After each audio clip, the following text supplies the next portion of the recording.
Seja bem-vindo ao programa Viva Canoas. E eu sou a Vivian Carvalho, corretora de imóveis, e vou te acompanhar na tua jornada de compra e venda do teu imóvel.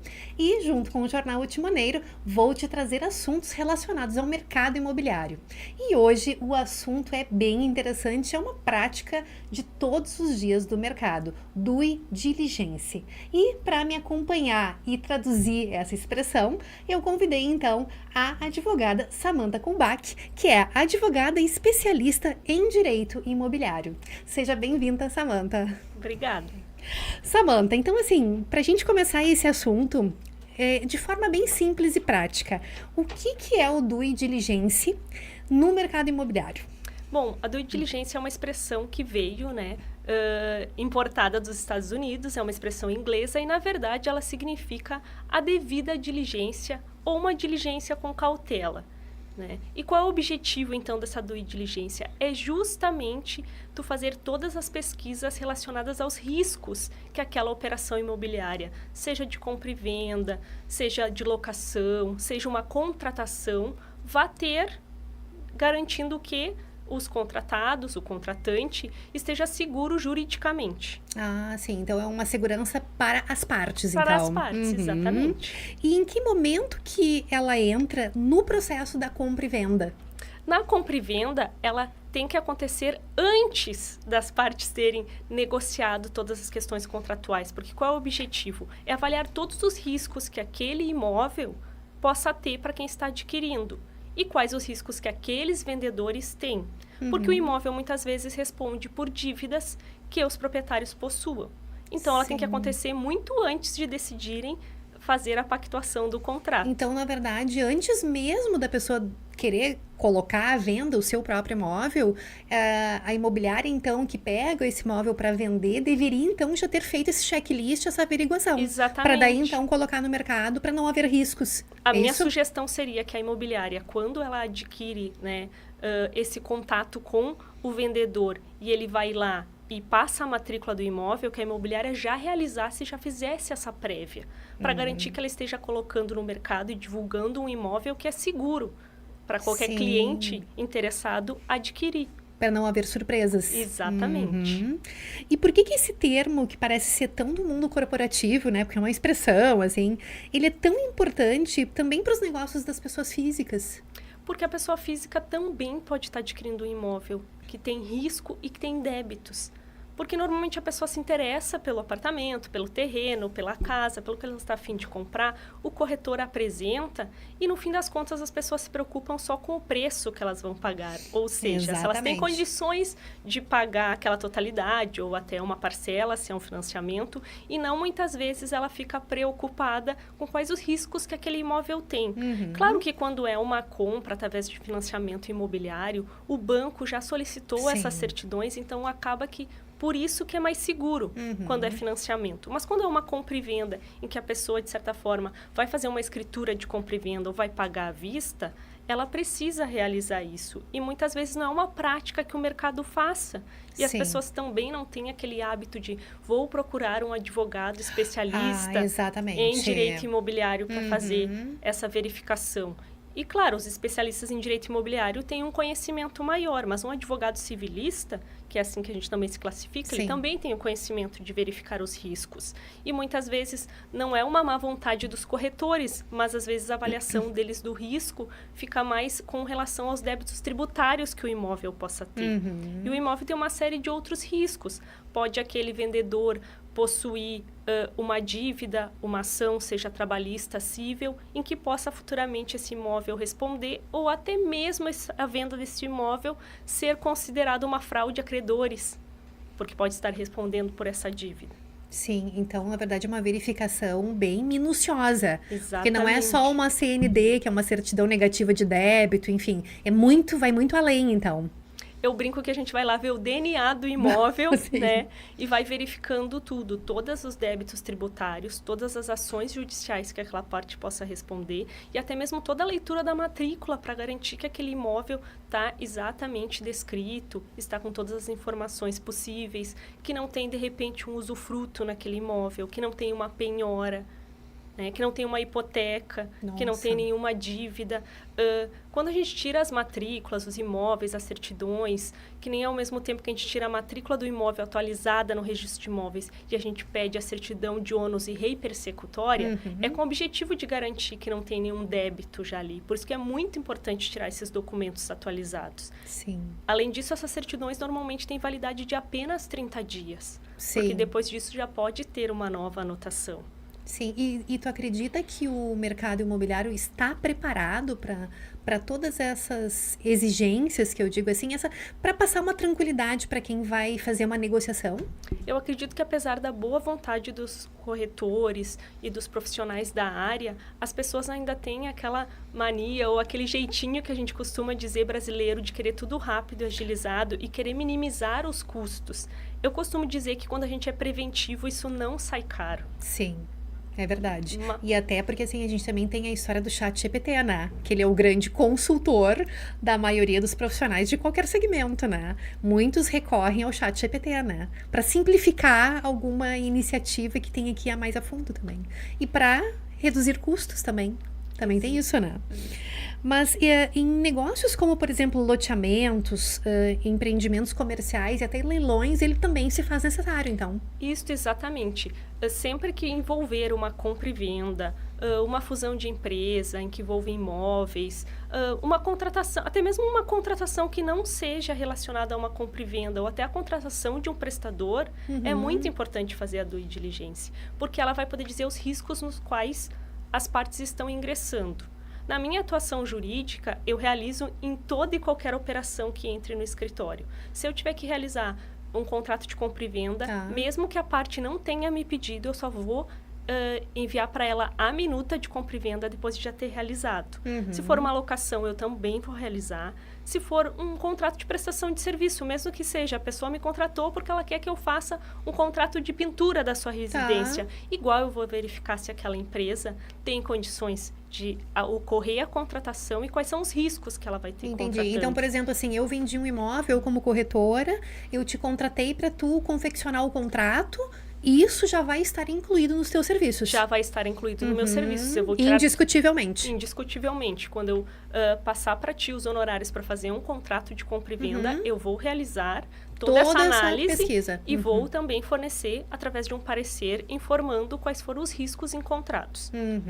E, claro, eu vou fazer o contrato já com as cláusulas, levando isso em consideração. Claro, sim. E alguma situação é irreversível ou tudo tem uma reversão, assim? Depende muito da situação patrimonial, por exemplo, do vendedor. Nesse caso, se a gente considerar uma compra e venda. Por quê? Muitas vezes a pessoa está adquirindo um imóvel de um determinado valor e dependendo das dívidas que ele possua, sejam tributárias ou até ações judiciais, se ele não tem patrimônio suficiente para solver essas dívidas, já vai ficar claro que representa um risco muito grande realizar essa operação de compra. Aquele exemplo que a gente estava falando antes, o cliente ele quer comprar um imóvel de 500 mil reais. É o sonho da vida dele. Não foi feita a devida verificação. Chega na hora, tem um problema. Como tu falou, até uma dívida, né? Que tu faz essa pesquisa. Daqui um pouquinho o negócio se torna até inviável, porque a pessoa não vai ter condições de pagar, sei lá, 400 mil reais de dívida. Pode acontecer, então. Pode acontecer de se tornar inviável e se eu tiver feito a análise e verificar que ele tem débitos muito próximo ao imóvel, eu vou contatar as partes, o corretor ou o comprador, e vou informar. Ao menos que o vendedor apresente patrimônio, que ele realmente comprove que ele tem condições de pagar essa dívida sem que o imóvel responda, há risco para realizar essa compra. E aí eu vou sugerir que não realize. Porque apesar de ser um adquirente de boa fé, aquele que está comprando, pode vir a esse patrimônio a responder e depois isso pode virar um litígio judicial em que vai ter que ficar se discutindo a boa-fé deste comprador para que não haja nenhum problema. Então, a pessoa sonhou em adquirir um imóvel, né? Foi lá e se organizou financeiramente para isso e pode gerar, sim, uma discussão depois judicial, um gasto desnecessário, e a gente brinca que o sonho da casa própria pode sim virar um pesadelo. Com certeza. Não, e olha que informação importante, até mesmo para o mercado imobiliário, né? Porque muitas vezes, quando as imobiliárias, elas agenciam esses imóveis, certamente não fazem uma verificação tão a fundo. Elas simplesmente disponibilizam esses imóveis e muitas vezes nem conhecem a situação real do imóvel, o que causa lá no futuro a dor de cabeça para o cliente, né? Exato. Mas, Samantha, que documentos básicos são checados nessa situação? A gente começa com a checagem. O primeiro documento, então, vai ser a matrícula do imóvel. Tá.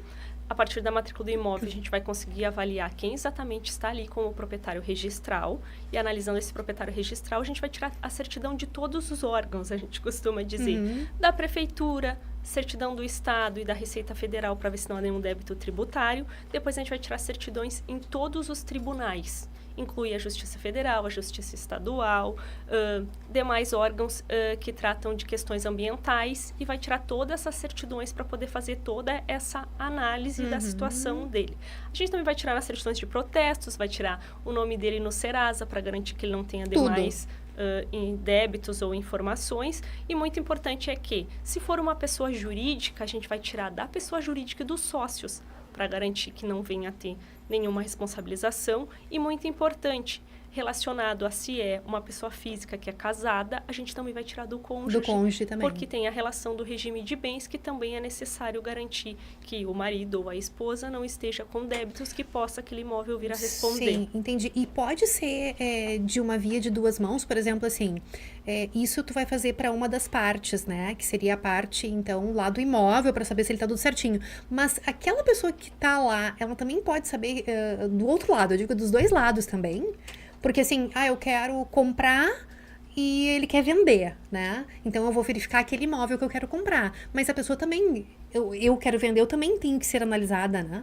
Isso, exatamente. Vamos supor, a gente vai analisar do proprietário do imóvel e as informações do vendedor, mas vamos supor que seja uma compra e venda com um parcelamento direto, a gente também vai analisar os do comprador, para garantir que ele tenha condições financeiras de pagar, para garantir que ele não é alguém endividado, que ele está, então, se comprometendo com um valor que ele nem tem condições de suprir, que daí a gente já entra para uma análise de risco e também aquela análise de crédito. Sim. A de crédito normalmente é mais comum as imobiliárias e também os corretores fazerem de quem está comprando. Né? E muitas vezes não é feita de quem está vendendo, na Exatamente, verdade. não, é segurança entre as partes, Entre né? as partes, exatamente. Interessante. Olha só, que partes, então, são avaliadas numa due diligência? Acho que até a gente já falou sobre isso, as partes são todas, né? São todas, todas elas são exatamente. analisadas. E quais são os erros mais comuns que tu encontra nessas análises? Os erros mais comuns que mais acontecem é que as pessoas até tiram a certidão do fórum vendo as ações que a pessoa tem. Mas se não é advogado, não tem condições de fazer uma análise de quais os valores envolvidos nessas ações, se essas ações realmente representam um risco. Porque às vezes é uma ação com valor muito baixo, muito irrisório, que não vai representar um risco, ou às vezes é uma ação que já está numa fase que teve acordo, que teve pagamento, que está na finalização, e ela realmente não representa um risco para a operação. Então, o fato da parte ter uma ação judicial não significa que aquele imóvel está em risco e sem condições de ser vendido ou de sofrer uma operação no mercado. E sim, o resultado da situação daquela ação judicial. Entendi. Interessante. Bom, a due diligence, ela é uma ação obrigatória por lei ou ela é só uma recomendação de boas práticas? Ela é uma recomendação, não tem uma determinação legal, até porque o Marco das Garantias determinou que só representaria risco nas matrículas de imóveis as anotações que existiriam lá, e uma vez não existindo, que isso não seria um risco jurídico. Tá? Tem uma linha de doutrinadores e de advogados que entendem que não seria necessária a due diligence, porque o que importa é o que está naquele momento na matrícula. Eu discordo disso, porque tem decisões ao contrário que dizem sim que pode ser considerado fraude a credores, mesmo que não esteja anotação na matrícula e demais situações. E todos os registros que a gente realiza no registro de imóveis, também é hábito dos registradores solicitarem essas certidões e garantir que a operação está acontecendo da maneira adequada. Então, mesmo com essas inovações legislativas, eu não descarto em nenhuma hipótese a due diligence e não deixo com que nenhum cliente que me procura realize uma operação imobiliária sem realizar. Sim. Não, por prudência, né? E o corretor, ele deve alertar o cliente no momento de fechar o negócio? Acredito que não, né? Tem que ser antes, Tem que né? ser antes. Tem que ser antes, o que não acontece, tá? O que não acontece. Geralmente se sabe muito disso é no fechamento do negócio, né? Quando, então tá, eu quero comprar, eu quero vender, começa-se o processo daí então das partes, e aí lá então começa-se então a investigação, que deveria ter acontecido antes, né? Exatamente, eu costumo dizer que o problema todo está em que muitas vezes as partes, elas visam o ganho financeiro com aquela situação, que é um modo que eu não utilizo no meu escritório, nem como uma profissional. Porque, para mim, o fim não é um contrato, é o resultado deste contrato. É o resultado, exatamente. Porque daí a próxima pergunta é em que momento o advogado entra. Na verdade, sim, ele vai entrar antes também, né? Quando inicia as negociações. Quando as partes se interessaram e viram que financeiramente é possível elas fazerem a operação, já deveria se entrar do diligência e fazer essa análise. Entendi. E que sinais de alerta devem acender o desconfiômetro do comprador ou do investidor? Principalmente se não tiver disponibilizado a certidão negativa de IPTU e as negativas de tributos, bem como até mesmo se é um condomínio, né, se é um apartamento, um imóvel em condomínio, um lote, um terreno, se não sair negativa de débitos condominiais. Eu diria que essa é a principal. E se a gente considerar a certidão de ações cíveis, essa é a mais importante, se tiver positiva de fazer uma análise. Porque às vezes a pessoa até tem outras ações, mas às vezes são ações relacionadas à família, inventário, outras questões em que aquele imóvel não responderia. Sim, então elas não têm um grande risco, mas os tributários são os mais importantes. Mas para tu ver como é importante também a gente entender um pouco, né? Porque eu acredito que não é que as pessoas ignoram no sentido de ignorar uma informação. Porque é complexo, né?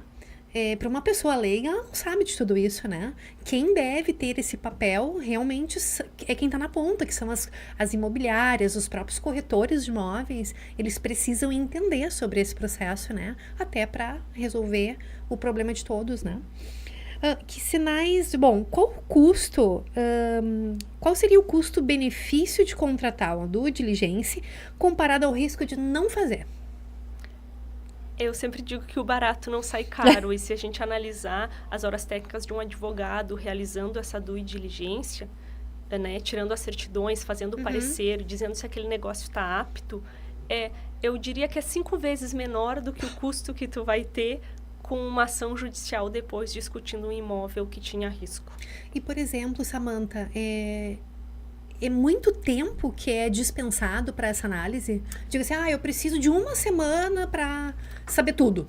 Eu entrego uma due diligência e os colegas também têm essa condição, porque a maioria das certidões hoje em dia é online, né?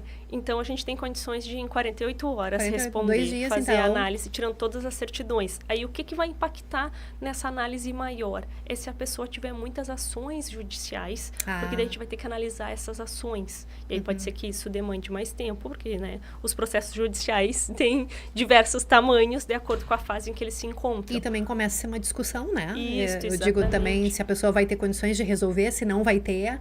Tem tudo isso, né? Como é mas delicado. A primeira análise, assim, para dizer se existe algum risco em 48 horas 48 possível. horas, interessante. Tu acha que o mercado, ele tá ciente ou existe uma negligência nisso tudo? Eu acho que existe uma negligência enorme, que as pessoas, até por uma questão de economia mesmo, muitas vezes por desconhecimento da necessidade, e por tudo isso que envolve, principalmente quem está fazendo a aquisição de um imóvel para ser o seu lar, a sua casa, o fim deles é analisar que eles estão adquirindo uma casa. Então, acaba que eles querem economizar de todas as formas para poder conquistar o sonho, e aí, pelo desconhecimento, eles não buscam. É mais comum quem busca esse tipo de serviço são as grandes empresas, quem já tem o conhecimento dos riscos, quem já faz muitas operações no mercado imobiliário, e acaba que aquela pessoa física leiga que está adquirindo o seu lar, uma residência, né, que é esse o objetivo, ela acaba... Claro, até por uma questão financeira, querendo economizar em tudo para poder adquirir a casa e muitas vezes não procura. Mas deixa eu te perguntar, isso é uma coisa... Porque assim, por exemplo, a gente fez um podcast anterior sobre regularização de imóveis, né?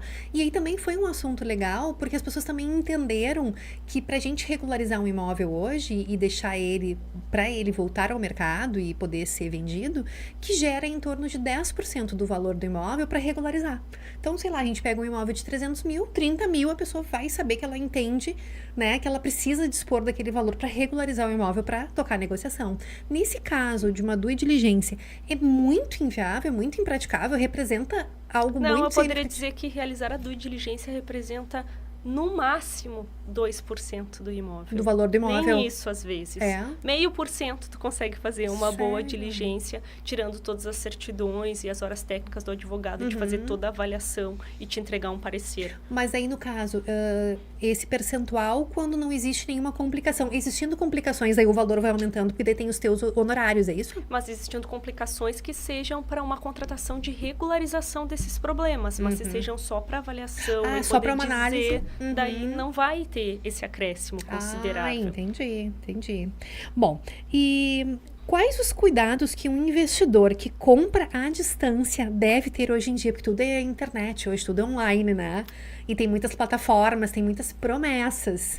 Eu diria que tem que ter muitos cuidados, porque tem acontecido muitas fraudes. Principalmente porque essa situação da gente poder analisar tudo online, os documentos, tem tido bastante, sim, falsificações, a ponto das pessoas trocarem até a foto dos documentos. Meu Deus. Né? Além disso, uma grande preocupação é que essas plataformas não têm como auferir que quem está assinando é a parte. Então, a minha sugestão é que em contratos que envolvam somas elevadas, principalmente de compra e venda, né, de imóveis, que seja feita a assinatura com reconhecimento de firma em cartório, no tabelionato. Fisicamente. Né? Fisicamente. Ou então que se utilize a plataforma do e-notariado com um certificado digital, que hoje é possível a qualquer pessoa ir até o tabelionato e colocar o e-notariado no seu celular. Que é um aplicativo, que é um aplicativo e é gratuito, né? Colocar este aplicativo no celular e você pode assinar qualquer documento com reconhecimento de firma digital. Tu disse que nenhum GovBR, então, Não, só o e-notariado. só o que ele tem um e-notariado, reconhecimento que tem jurídico. um reconhecimento jurídico. Ah, interessante. O GovBR, não que a pessoa não vá poder assinar, mas se tiver fraudes envolvidas, se for tudo digital e tu não tem certeza que é aquela pessoa, que aquele documento é daquela pessoa, pode representar um grande risco. Olha só, uma informação importante. Samantha, e pra gente encerrar, tu tem alguma dica essencial para quem está prestes a comprar um imóvel? Eu sugiro que, se não tiver um corretor de muita confiança que já está acostumado a realizar a due diligência, que procure um profissional da área do direito, especificamente direito imobiliário, e contrate para analisar todos os riscos e principalmente as cláusulas contratuais. Para evitar dor de cabeça. Exatamente. Eu sempre digo que a diligência, a prevenção nunca sai cara. Ah, é verdade. Né? É verdade. Mas olha, foi um assunto excelente, de grande educação para as pessoas, eu acho que tanto para o mercado imobiliário quanto para quem está ouvindo, né? As pessoas que querem até comprar ou vender seus imóveis, elas precisam entender que existem processos e que eles precisam ser resolvidos para evitar dor de cabeça. E quero te agradecer, então, queria que tu deixasse o teu @, para as pessoas acompanharem o teu trabalho, poderem até te contratar se for necessário. Bom, então as pessoas que quiserem ter algum conhecimento, fazer alguma pergunta, alguma questão que seja relacionada ao direito imobiliário, pode me procurar no @SamanthaCoubichdv.